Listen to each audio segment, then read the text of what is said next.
132 rooms, 157 suspects, one dead body, one wildly eccentric detective, one disastrous state dinner, and at the center of it all, a case unlike any other. The new Netflix series The Residence is a screwball whodunit set in the White House. From Shondaland, the series features an all-star cast led by Uzo Aduba as Cordelia Kopp, the most sought-after detective in the world. Watch The Residence, March 20th, only on Netflix. If you share a fridge with someone, Instacart can make grocery shopping so much easier. With family carts, you'll share a cart and each add what you need. Between the two of you, odds are you'll remember everything. So no more milkless cereal. Minimize the stress of the weekly shop with family carts. Download the Instacart app and get delivery in as fast as 30 minutes. Enjoy $0 delivery fees on your first 3 orders. Service fees apply for 3 orders in 14 days. Excludes restaurants. You can support this podcast at patreon.com/partnersincrimemedia. I'm Rebecca Lavoie, and this is Crime Writers On.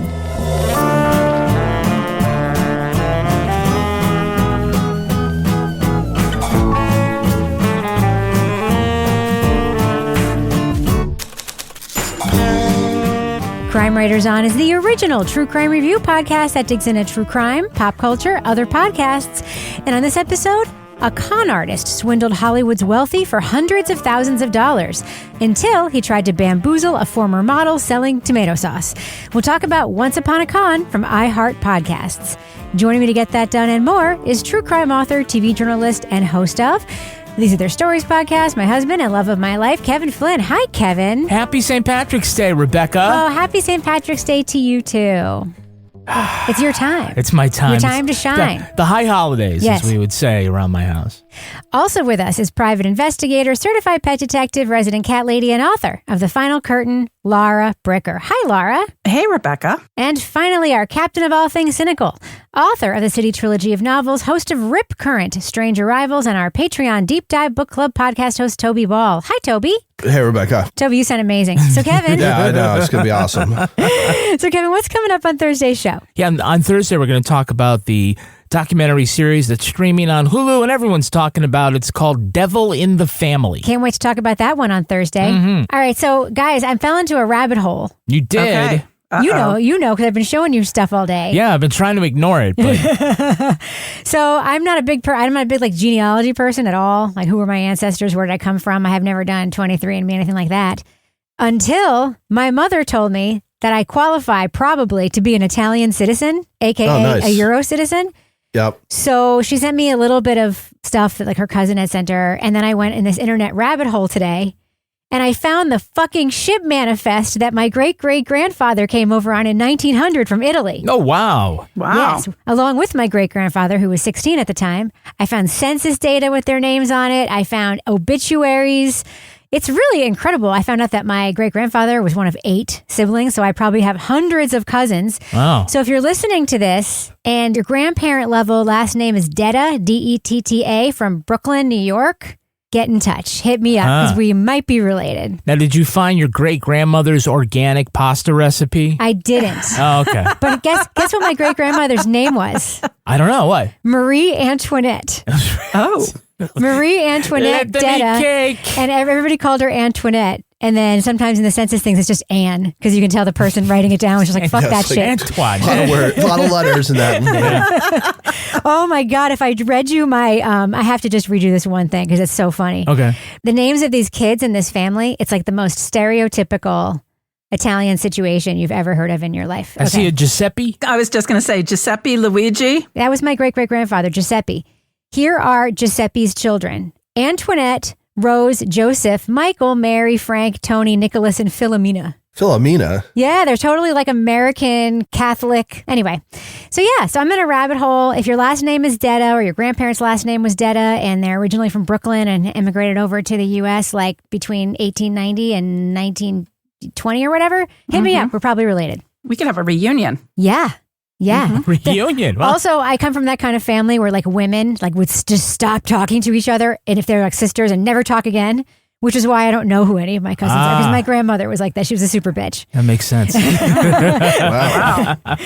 Okay, if you met my grandmother, you would not think that I'm being exaggerating or being mean. Okay, you guys ready to talk about the thing we're talking about? Yes. Kevin, All are right. you ready to work your ass off? I'm ready to work my ass off. Oh, no. Let's do it. Leading off. He walks over to me, had heard that, I had this company called Pizza Girl, and he had gone and bought my sauce at the supermarket next door and was so impressed with my company. Former TV personality Caroline DeMore met a suave, well-connected businessman at her swanky LA apartment complex. David Bloom said he wanted to invest in her organic food startup and brokered a meeting with the CEO of Whole Foods. But after the money changed hands, DeMore got a bad feeling about her business partner. We've had a really massive breakthrough. Oh no, what? He's a scammer. He's been in jail a few times. Becca's just found something. He does IPOs for people. Waitresses give him $20,000. It was just Bloom's latest con in a lifetime of swindles. But determined to get satisfaction, DeMore and her fellow victims tried to turn the tables on the fraudster, all while recording audio of it. You have all the money that you've been telling all of us that you have. You should easily be allowed to All they give want us all is something back that we've given you tonight, right now, before we leave. Because I don't trust that you won't be on the first plane out of here. I'm not going anywhere. I'm waking up here and I will go to the bank. You can come with me tomorrow and get certified checks. From iHeartPodcasts, AYR Media, and 32 Flavors comes Once Upon a Con. The former model/reality star/businesswoman tells her story of getting defrauded by a professional grifter. It also features audio DeMore recorded in real time of her discovering the swindle and confronting the perpetrator. Spoiler alert, we're going to be talking about plot points from Once Upon a Con, so if you want to remain spoiler-free, go to the estimated time code in our show notes for our thumbs up or thumbs down reviews. All right, let's talk. The protagonist of this podcast is Caroline DeMore, right? Mm-hmm. And Kevin, you have a note that I think is very fair about why it's okay to talk about Caroline DeMore, the host/main character, because she has centered herself in this podcast, correct? Yeah, right. I don't want to shit all over a person, but when you center yourself in the story, you're making it about you. So if we're going to examine the podcast, I feel that's fair game. I never like talking poorly about women because it comes off as misogynistic and whatnot. I would say that if this were a well-connected white man living in Hollywood, we would have no problems punching up at it, but I think a lot of the podcast has to do with sort of making this about her and whether or not she is a relatable victim for an audience of true crime listeners that are female, age 25 to 54. Listen, last week we did a podcast where a woman was centered in a con where she's being stalked, right? Yeah. Not a dissimilar story, like sort of upper crusty, adjacent, beautiful young woman. And I think that with the protestations, they're not really. Protestations are also not rich. Very similar, right? Right. And there was like no temptation to be like, I can't relate to this person. I don't like this. But no temptation at all. So I don't think you can fairly say this is a misogynistic or it might sound like one to someone who's brand new to the show. Let's see where it goes. But let's see where it goes. So Toby, what did you think about the first episode of this podcast in which we meet Caroline DeMore and get her backstory? I didn't know quite what to make of it. And I think the whole time I'm like, okay, who's the audience for this shit? Because it's unbelievable the amount of name dropping that she does. And it's not just name dropping, but it's like she has this little tangent where Kim Kardashian wanted to do a show with her when they were in high school or something. And her friends were like, oh, you're so much cooler than Kim Kardashian. Why would you do a show with her? Do you remember, speaking of keeping up with the Kardashians, because I vividly remember this, when Kim was like campaigning for like a crew of girls to do a reality show on before keeping up with the Kardashians? Well, her and I were set to do a reality show together. It was you and her. Yeah. And you guys were like looking, it was like, I remember that. And I was thinking, I was like, why would she want to do a show with Kim? And then, like, you know, I was the first female DJ in Las Vegas, and Questlove loved how confident I was. And then at the same time, it's like, well, but I was poor. Like, I couldn't, like, trash my car like Paris Hilton could. And the whole thing, it's just so freaking weird. And I was like, this is one of those things where you're talking to this person at a party and you're just like, how the fuck do I get out of this conversation? Yes. Because it's just her just talking about how fucking awesome she is, but also that she's not like privileged. Even though she is. Like, there's just no way. Yes. There's just no way that you can try and tell these stories and have people think, oh, she's just like a normal person who just happens to be friends with the richest people in the country. I'd been on his private plane a couple times, she says, about some guy who she barely knows. It's like, what are you talking about? Yeah. So I was just thinking, this is going to have to be like some kind of incredible recovery effort to make me like feel like there's much at stake here, because it doesn't seem like her life is going to be ruined in any way. Correct. So what's really at stake here? My initial thing was, this is the worst first episode I've ever heard. It's bad. And it just undermines everything that follows. Yeah. Laura, I just kept thinking, hearing Caroline talk and hearing Hammy talk about, and their whole repartee was just a way to for us to get to know her. And the whole time I was like, whatever happened to this woman, she's going to be fine. Like, whatever happened to her, Right. She's going to be completely fine. I guarantee it. The whole, like, I wasn't rich, whatever, but I was on the hills with a bunch of rich kids. And my father only owned a few pizza stores in California, by the way. Business definitely worth more than $1 million, if not way more than $1 million. And I just kept thinking, not relatable. What are your thoughts? Yeah, not relatable. You know, and that's the thing is, like, what are the stakes here? Like, what are the stakes in terms of listening to this and wanting to root for this person and feeling invested in what happens to them and the outcome? And I'm going to tell you, I actually really tried the first episode. I'm like, okay, I'm going to lean into this. This isn't our normal type of thing. I don't know why we're listening to a celebrity show, but I'm going to try to lean into it. Like, I watched The Hills when it was on. Me too. And I was just like, this is just like the Real Housewives of podcasting or something gone off the rails. It shouldn't be this way, but it's hard to feel sympathy for what she's going through because it's not the type of world experience that myself, or I'm thinking many other listeners, are having. So you're like, oh, poor her. Maybe not. Well, Kevin, we have listened to podcasts with, people who were just fine at the center of it that don't come off like this. Well, but why does this one come off like this? I'll tell you, my problem with episode 1 is I just think it was a mistake to begin the first 25 minutes with her bio. And I would say that The Dream, which is a podcast that we all love, and we love Jane Marie, I thought in the first season, the only mistake she really made, I thought it was a big mistake to start off with her and talking about like her health issues, because we are not as vested in you yet, Jane Marie, right? We came around, but I just felt like that was like, as a protagonist, well, you're not really helping yourself here. Let's see where you go once you get beyond talking about yourself. But what we do learn, I guess it's unanimous here, it just didn't come off as relatable and almost disingenuous. Yes. Where you could say that, like, I'm not a rich kid, I'm a self-made person, and I just happen to be friends with Paris Hilton and Misha Barton and like all these other like really super famous people, but I'm just a regular kid. And so it's like, I'm not an A-lister.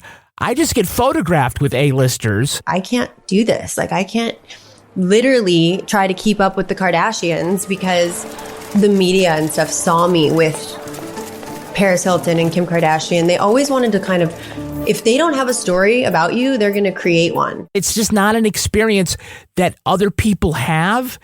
And that's not acknowledged. It's like she protests too much that she is just a hardworking, she works her ass off. Works her, a struggling single mom. But your experience as a single mom is not the same experience as the single moms that are listening to this. And so, as a narrative format, not an expression about your life experience, but as a narrative format, this entire team failed by coming in hot with that. When I think they could have come in hot with the tape from episode 8 out of 10, they could have come in with that, intrigued us, really hooked us into the story, maybe surprised us later that the person at the center of this is also a victim and or happens to have this really unique life experience. So it just ends up being hard to imagine what the stakes are or to really feel like this is somebody you want to root for because you feel sorry for them or they're, this isn't a victim blame thing, but it just, when you come to like, I'm going to be the center of this podcast, my hopes and dreams have to rise and fall with yours. And it was just really hard to force us in the first 15 to 20 minutes to buy that when it's not a compelling argument. So here's my problem with it, is that her life actually, if told differently, is interesting. She was adjacent to all of these really famous people. She ended up on The Hills, which is like a show I fucking watched every minute of, and Laguna Beach.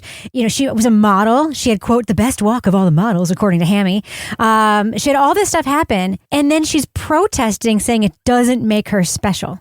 If she went in and was like, yeah, my life is actually super fucking interesting, like, I have a weird life, let me tell you about it, that's a very different way to frame it than I'm just a regular, normal, non-rich, whatever person who got her apartment for only $2,000 a month because it was COVID. Meanwhile, people across America lost their fucking homes during COVID. But at the most exclusive ridiculously Hollywood. Yes. I'm like, oh, poor you living in this fancy hotel apartment place. And now, granted, an apartment in New Hampshire is also $2,000, but it's very, very tone deaf to say during COVID, it's like people had a really hard time during COVID. And your experience was living in the fanciest apartment building in LA with all these well-known people. It's like very, very not cool for me to, and I agree with you, Toby, this isn't somebody that I'd want to get to know. Yeah, I don't feel like I need to have like common experiences with everybody who we kind of root for, like the man who calculated death or whatever. Mm-hmm. Like you end up sort of feeling compassion for the family of this Nazi guy. And I certainly normally would not. I don't feel like I have anything in common with them. But because of the way they're sort of positioned, it's like, you know, they're going through things that are kind of universal, or you feel bad for them. Kids, you know, don't have a choice. But what she does is she wants to have it both ways. Like, I'm fabulous, but I'm also normal. And it's like, no, you're just not. Mm-hmm. And trying to pretend that you are is kind of ridiculous. And you think like pizza girl pasta sauce, you think it was just some random working class kid who came up with it, like that was gonna like get up to Whole Foods? Like there's no fucking way. Nope. It's because, as somebody says later, like you've got 1 million Instagram followers. That's it. Like, if nothing else, you're Instagram famous, but you've also been on TV shows. You're also in the paparazzi. I mean, she's bling ring adjacent, right? Yes. That was like another I mean, I guess it's a little bit hard to sort of take that tone on yourself. But I mean, I think if there's somebody who's a little more self-aware, we'll be able to work that into this a little bit about like, why is it my group of friends keeps getting on the wrong side of these crazy people who are like breaking into our houses or like trying to scam us out of money or whatever? You know, you're rich and beautiful. I mean, you're a target. Yeah. Yeah, and I don't know, Toby, how much of it is sort of denying this reality or just not being self-aware. Yeah. As you said, Rebecca, that like it really should have been acknowledged that while she's not ultra elite, she has privilege. Her proximity and access to power and fame and wealth just provides her advantages that other people don't have. There is part of Bloom's scam. One of the things he said, which was really accurate, and the biggest truth that he said was when they're setting up this meeting with Whole Foods and why she needs to be there, it's because she is the brand, right? It's not D'Amore sauce. It's Pizza Girl, right? And she doesn't look like Orville Redenbacher, right? So, and the same thing is true about centering her in this podcast. And it just means if she like focused this podcast on all the other victims that were there and told their stories like before episode 5 and 6 or something like that. I mean, I think we've talked about ways that this could have been presented better in a way that makes for a better narrative and something that's more in line with good true crime. Hey, you'll find very few unrelatable people when you join our Patreon. Oh, my God. Yes. It's time for the business section, Kevin. Yes. Well, we work our ass off at patreon.com/partners in crime media to give you... Kevin, please tell me there's going to be a clip that you're going to choose of her using that expression, which she uses like 100 times. Oh, I don't know if I'll be able to find it. Oh, come on. Work your ass off. You can get it. I'll get it. Congrats. You worked your ass off and bought your own Hollywood Hills awesome home. We get exclusive content like the Crime Writers on After Show at St. Patrick's Day. And so we're going to go around the horn and talk about all of our favorite St. Patrick's Day memories. Or if I'm the only one that's got one, I'll do all the talking again. Lack of memories. I have a depressing memory, but I'll save it for afterwards. Fantastic. I mean, we have over 750 exclusive podcast episodes. Some of the different shows there include Toby Ball's Deep Dive Book Club podcast, Married with Podcast, our relationship advice podcast, the Readathon, which is Rebecca Lavoie's Karen Reed Update podcast. Rebecca, we had like a Motion of Oceans. An Ocean of Emotions. Yes. This past week as we're getting ready for that September 1st retrial. And coming up, or maybe it's out already, depending on what happened after we tape this podcast, we're going to be talking about the statement the press release put out by Michael Proctor and his family about how wronged he's been. Oh my God, there's a theme in this podcast episode. If you join us at the Bricker scale level, you'll also get the exclusive Laura Bricker's Leave It to Bricker podcast. Laura, tell us about this latest episode that came out. What sport have you indulged in? It's super relatable to everyone. Snowshoe racing. Yes. Snowshoe racing in a tutu with my dead grandfather's cane. So it was quite an adventure. Completely relatable. If you join us at the Let's Do What We Do level, you get episodes of Crime Writers on early and ad-free. You would already know if we were thumbs up or thumbs down on this podcast. It's hard to tell. How we're going to land. And if you become a deep diver, not only can you listen to Toby Ball's Deep Dive Book Club, but you can also be there when he does the recording. The next live recording is going to be on April 1st. And Toby, what book are you talking about? We are talking about Eden Undone by Abbott Collar. All right, great. So all that great stuff there. You can also support us by shopping at our Amazon store, amazon.com/shop/CrimeWritersOn. And don't forget to sign up for our free newsletter at CrimeWritersOn.com. Every Thursday, you'll get a newsletter that has Crime Writers On behind the scenes, Pet of the Week, Crime of the Week, Post of the Week, and summaries of our with other great stuff. So you can get that at CrimeWritersOn.com. All right, Kevin, does thus end our business section? Thus ends the business section. I'm going to go ahead and fade that music out right now.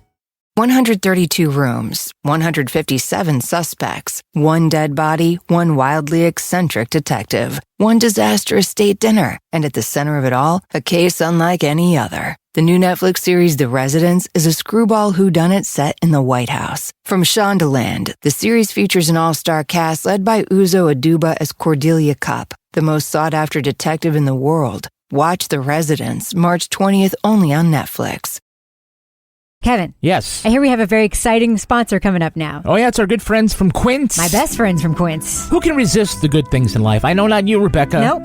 Well, luxury is enjoyable. It's not always affordable, and that's where Quince comes in. All right, I'm going to throw out the rest of the script. All right. You just gave me a very nice gift. That's right. And by nice gift, something I didn't ask for. You surprised me with a gift from Quince. That's right. It's a flannel shirt, but it's not made from flannel. It's made from like sweatshirt jersey material. It is so cozy. It looks like a flannel. Yeah. Feels like a sweatshirt. You look fantastic, but you feel luxurious and comfortable, and you are gorgeous in that shirt. Yeah, it's definitely the kind of thing you would expect from Quince because they offer such a range of high-quality items at prices within reach. In addition to that, you could get things like Mongolian cashmere sweaters for $50. Sure.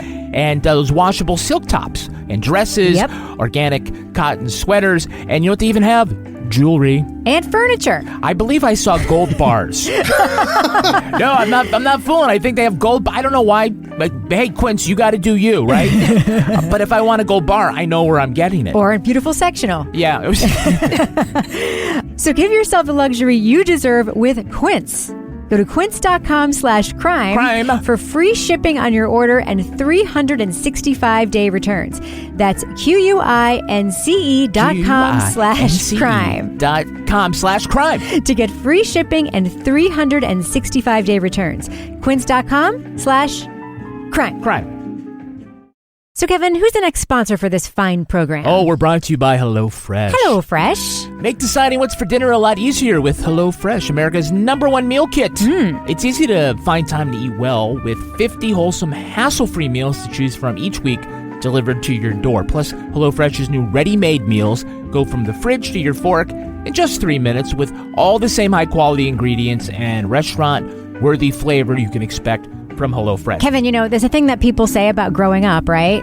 Growing up is just deciding what you're going to eat over and over and over again. For the rest of your life, That's hard, right? Yes, it is very hard. Well, it can be hard, but it's easier for your family with HelloFresh because they put together great recipes and give you all. It's like they 3D printed these recipes. Oh, wow. They just come up and say, here's everything that you need. But sometimes, like, you don't even have enough time to get from one podcast recording to the next. That's right. I know a lot of people can relate to that situation. Absolutely, much less decide what I'm going to eat later. So these ready-made meals are fantastic. You pop them in the microwave and you've got some wonderful stuff to eat for your family right away.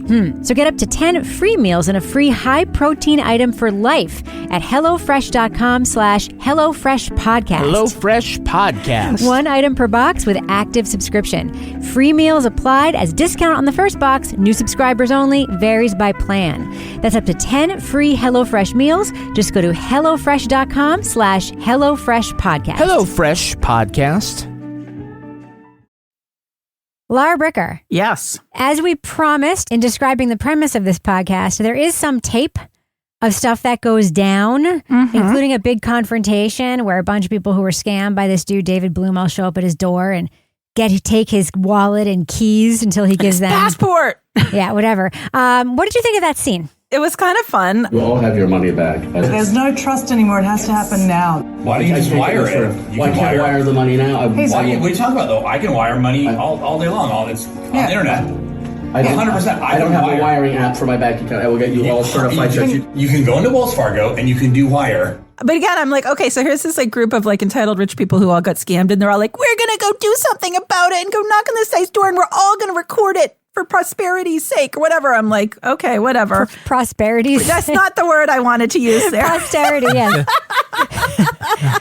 I don't know. But like, I agree with Kevin. Like, how is this cluster going to go? Like, you know, what's going to happen? And it was really interesting to hear directly from him, like how he's responding to being confronted, how he's assuring the people he's going to go to the bank tomorrow and get them their money, how they're like, no, we're taking your passport. I mean, this is like only murders in the building, but the rich people version right now. Which is rich, by the way, only murders in the building. Everyone there is Yeah, rich, but they weren't douchey in only murders in the building. So Toby, Caroline does get pretty upset a lot during this podcast, and we get to hear a lot of it. And she also exclaims over and over again that she's going to fight to the death for what's right. But at the end of the day, I will always fight to the death for what is right and stand up for other people. What do you think about those big feelings? Again, it was a little hard to know what to make of it. When she originally said, I'm willing to fight to the death for what is right, I was like, all right, this is going to be awesome. Cage match. You know, you're planting the seed right there. You're making a promise, but no, nothing like that happens, unfortunately. It seems like she has taken the reality TV thing to heart, because she acts more like a reality TV person than like a real person. And I thought what might be kind of fun with these confrontation scenes would be like, it'd be a little bit like Westworld, where like you have normal people interacting with robots who are acting like they're from Western movies. So maybe having normal people interact with somebody who's acting like they're in a reality series would be kind of weird and interesting. But it's not, because that dude just can't even get a word in edgewise. They're just yelling at her. He's like, I'm sorry. Yep. I thought you were friends and you were ripping me off. It's like, we are friends. No, we're not. She's just so over the top, even in some of her like voiceover when she's talking about things. And then there was one, I think I wrote it down, where they're talking about how David Bloom was making like, I can't remember how much it was, but like $15,000 a month, like selling ads on bus stops or something. And she's like, how is that not enough for him? My God. I said, come on. You're not really saying this. Yeah. So anyway. My God. She's super, super weird. I mean, again, maybe when you're on a TV show in which you're a character, like when you're young, maybe that's how it kind of affects the way you kind of look at things in actual reality. Because her affects just seems way, way off. Yeah. And the proportions are strange. Like, I'm sorry you got stuck for a couple extra days in Austin. But now it's like panic, so upset, wailing, screaming. And I'm like, I know this is really inconvenient and this guy scammed you. But it's a lot. It's a lot. Yeah. You know, I have like a serious question here is, why did you think of that moment to record yourself? Right. I don't think like most people would do that, but I think it's a really interesting question that I wish they had answered and explored, because I don't know why you would have the presence of mind to do that. Walking back to my hotel room, I can barely keep it together. Like my throat hurts. I just feel like closing up. I just feel like I'm having a panic attack. I would have liked to have heard that. Like, were you all of a sudden like, well, I'm going to make a podcast out of this. I have no reason to doubt that this was authentically made in the moment, that this isn't like a recreation or weird. But I really was curious about her reasoning for that. And I think that would have been a really interesting discussion about again, we understand the gravity of the moment. You realize you've been swindled, and in the moment you're not flush with cash, and everybody's been fucked now. Why did you take your phone out and record yourself crying?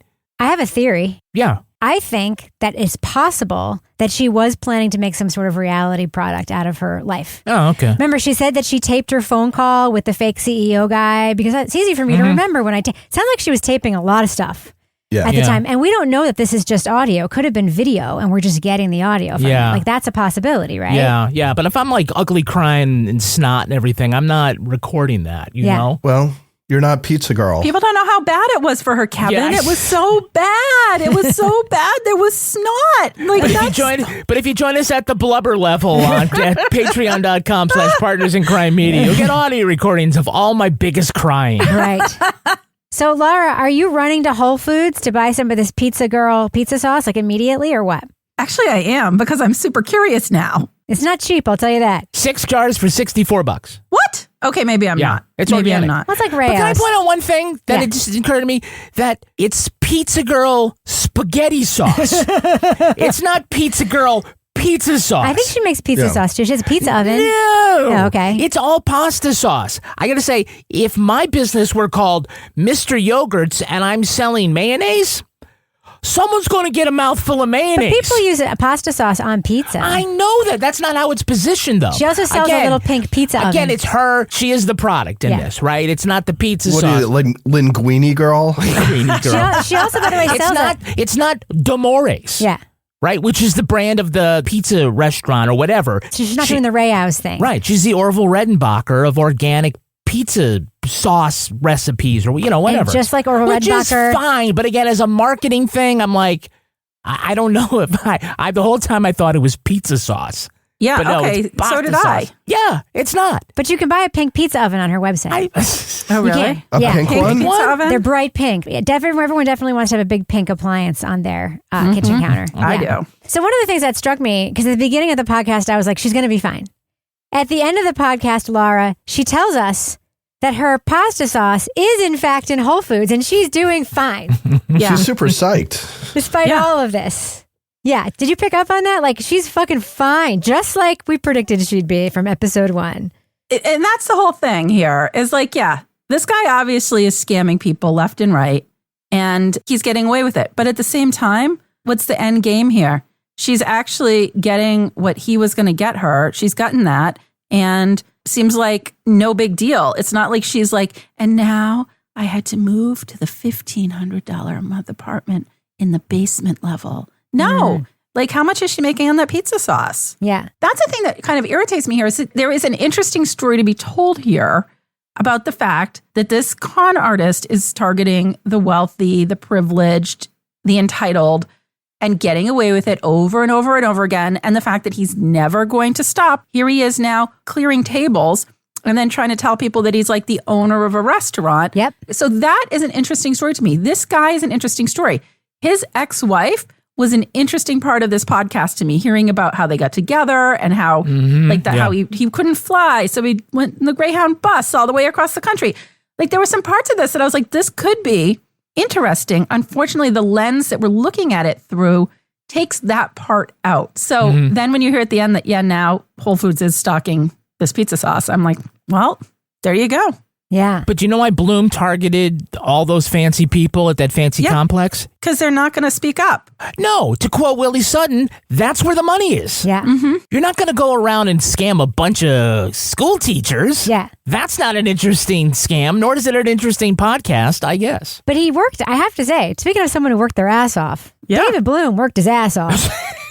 He did. He hustled. He did all these selling tennis rackets, Oh, the real he did he would scam people while also working. He worked at that credit agency and he sold a bunch. He's a good salesperson. Guy knows how to work. Yeah. So Toby, it's very hard for me to think of him as a Dr. Evil type rather than just a really good scam artist who kind of has figured it out type. What are your thoughts on David Bloom, Toby? I didn't feel like there was anything necessarily different in his case from other cases we've kind of heard before. Like the details are slightly different, but seems like the MO is pretty similar. Again, I think like her kind of take on it, which is he's taking really good people who are hard workers, taking money away from them.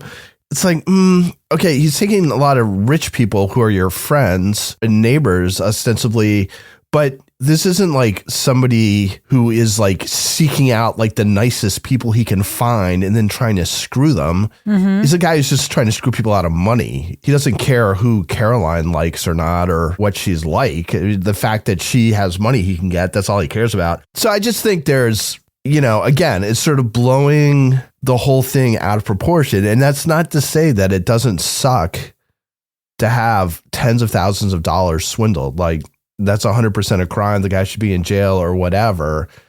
But again, this is from like really wealthy people for whom that's not going to really alter their life trajectory, probably, if they're living in this freaking super expensive apartment complex or whatever it is. She wants to put him away, though, Toby, forever. She was chanting about it quite.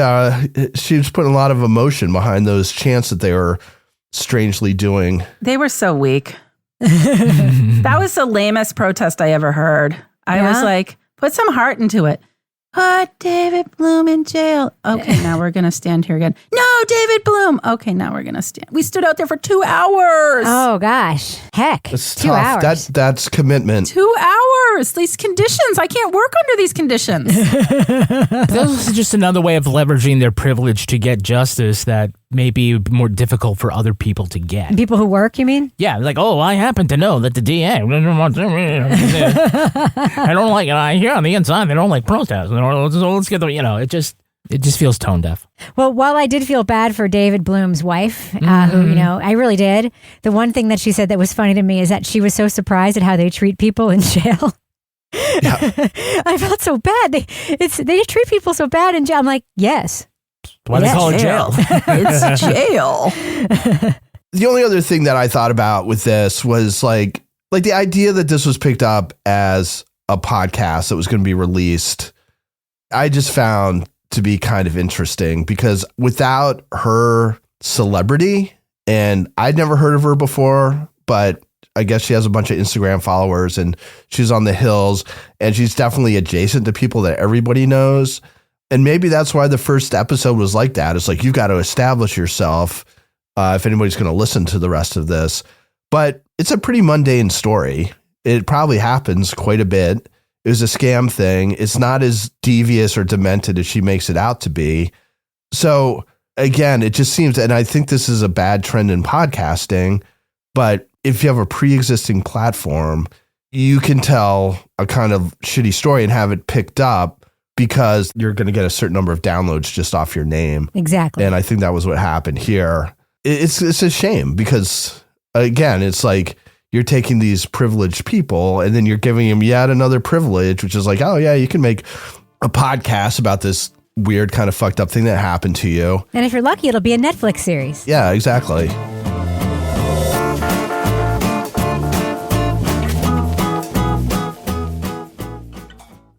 $132 rooms, 157 suspects, one dead body, one wildly eccentric detective, one disastrous state dinner, and at the center of it all, a case unlike any other. The new Netflix series The Residents is a screwball whodunit set in the White House. From Shondaland, the series features an all-star cast led by Uzo Aduba as Cordelia Cupp, the most sought-after detective in the world. Watch The Residents, March 20th, only on Netflix. Businesswoman, entrepreneur, and supermodel Cindy Crawford founded Meaningful Beauty with world-renowned cosmetic specialist Dr. Sabah to share his age maintenance-focused skincare treatments and formulas. After using Meaningful Beauty for 8 weeks, 100% of women said their skin looks vibrant and bright. Tomorrow's gorgeous starts today. Go to meaningfulbeauty.com/beauty to receive 25% off and get the Targeted Treatment Duo gift set for free. meaningfulbeauty.com/beauty. That's meaningfulbeauty.com/beauty.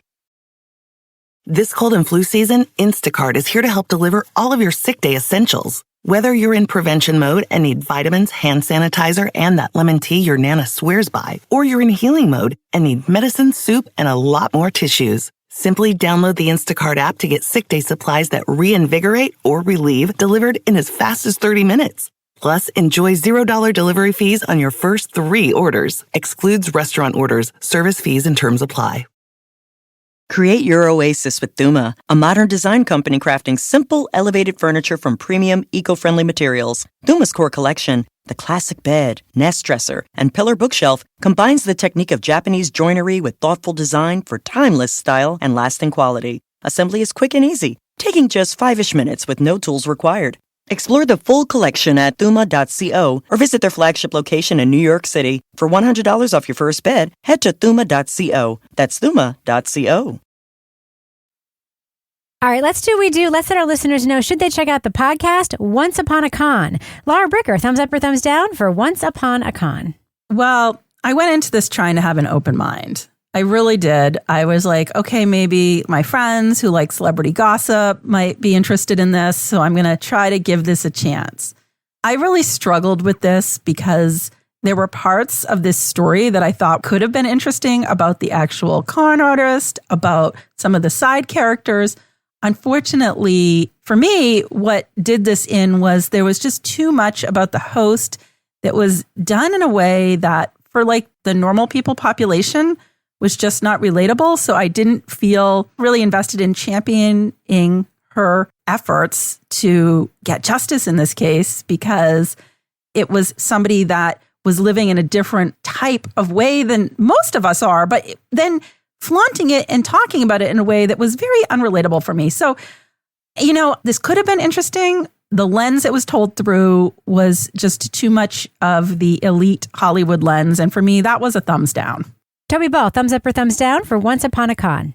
Yeah, I'm a thumbs down too for a whole bunch of reasons. And I do think it's sort of a when bad things happen to privileged people type of podcast. Like even like the details and like the different things that happen just aren't that interesting. And then there's this sort of added veneer of, which could have been interesting, although they don't do anything interesting with it, of a protagonist who's, you know, as a teenager was in a reality TV show and is adjacent to a lot of famous people and is kind of famous herself, but that's completely unexamined. It's just about like how some bad stuff happened to her. And it's not until the last episode that you kind of listen to somebody else talk about their experience, which to me seemed more compelling, had more insight, all that kind of stuff. So I hate to kind of dump on the narrator, the woman who's sort of at the center of this thing, but it's not a story where you're super worried about how she's going to come out at the end, right? Because it just feels like she's in a situation where she's not going to fail the way most people would fail. Like her failing is going to be having some issues, but then still affording to stay at a really posh apartment and all this other stuff. So it kind of feels like the stakes are like from a different planet. So I'm a thumbs down. Kevin Flynn. Yeah, I'm also a thumbs down on this. I mean, is the only thing about this crime that makes it special is that the victim was a cast member on The Hills and was the first runner-up on Gordon Ramsay's Food Stars? I mean, that's it. The crime itself is somewhat rudimentary. If people listen to any true crime podcast, they will have heard a con like this. The con artist is the new serial killer. And we have seen this time and time again. So just to have it be about this person, not that it's about this person, but it just seems like really tone deaf that we have this story told from this perspective, right? It's not a serious podcast. It's not a prestige true crime podcast. Maybe there are people who will be enamored with just the fact about who the host is or her proximity to fame and wealth. But the con is something that we've seen before. It's happened, in fact, to Hollywood types and whatnot. It's just not told in a way that rises above the advantages that have been built into it. The star of this show ought to have been these audio tapes, because that was part of the thing that the company is pushing out as sort of what makes this different, is that she recorded herself confronting and turning the tables and stuff like that, and that ends up being really good, but used in an underwhelming way.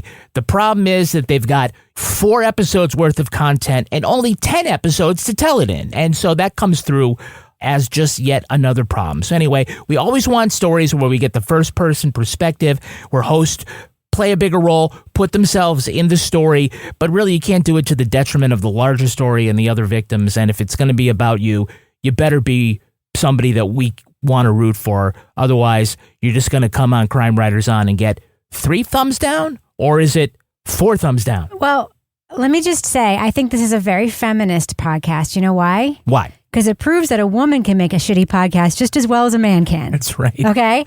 Yeah, I'm thumbs down for this podcast. I love celebrity gossip. I love reality TV. I watch The Hills. I watch Laguna Beach. I know who Kristen Cavallari and Lauren Conrad and Brody Jenner and Audrina Patridge are. Like, I watched all of it.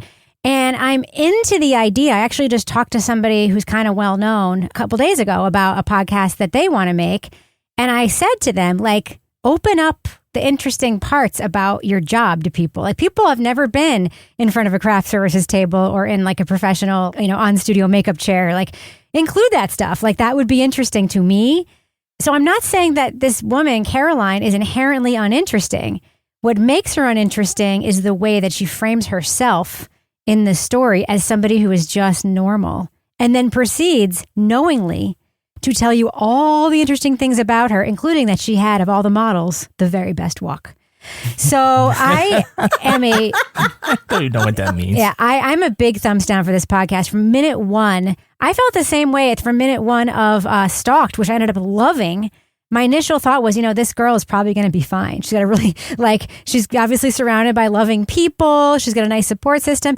And then as the podcast went on, you realized it was way nuttier and she might not be fine after all. And it's like, but you were also sucked in by the real relationship she had with her ex-stepmother. And that's such a good analog for this podcast, because this podcast is like the flip side of that, where I hated everyone and I couldn't relate to anyone. And yeah, you guys said everything that I feel about it, but yeah, very feminist podcast, huge thumbs down. All right, now it's time for my favorite part of the podcast, a little something I like to call the Crime of the Week. Officials in Denmark say their post office will stop delivering letters next year. PostNord says the number of traditional letters sent through the mail has dropped 90% since the year 2000. You can thank email for that.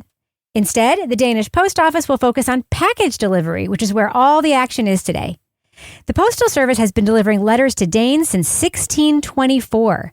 1,500 jobs will be cut and 1,500 mailboxes will be pulled off the streets.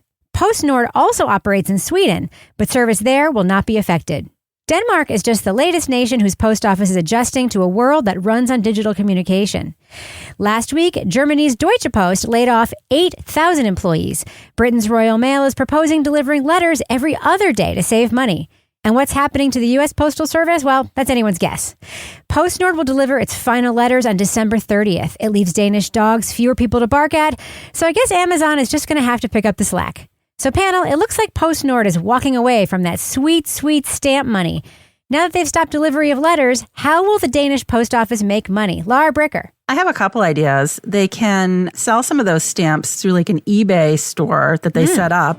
Or they could start running book in the back room of the post office. That's not bad. What do you think, Toby? How is the Danish post office going to make money? Deliver Danishes, of course. Oh, Toby! It's right there. What about you, Kevin? I think they're going to sell jars of their grandmother's organic pasta sauce, but position it as like just for lasagna. Oh, I think you guys missed a very obvious thing they could do to make money. What's that? Let somebody be murdered there and make a Scandi Noir out of it. Oh, yes. For goodness Murder sakes. mystery parties in the post office. That's right.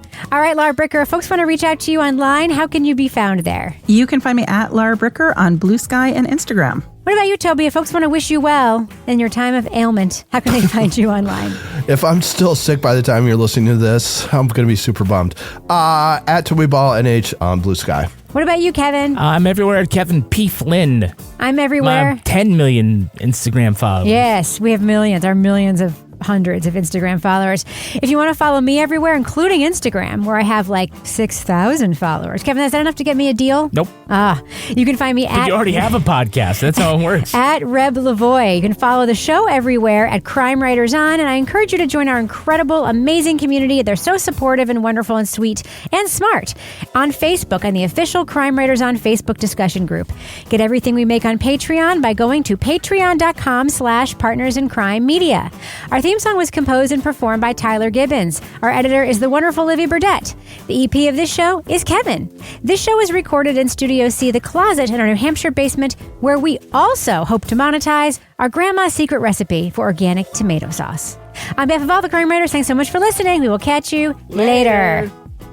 I'm breaking up my chips by eating some carrots so that I don't feel totally unhealthy. Yeah, it's great. Anything louder? No, Yeah. you know she's a bag of Sun Chips. She can go like shh with the bag. That loud fucking bag. Yeah, Jesus.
In Crime Media.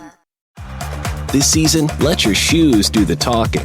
Designer Shoe Warehouse is packed with fresh styles that speak to your whole vibe without saying a word. From cool sneakers that look good with everything, to easy sandals you'll want to wear on repeat, DSW has you covered. Find a shoe for every you from the brands you love, like Birkenstock, Nike, Adidas, New Balance, and more. Head to your DSW store or visit DSW.com today.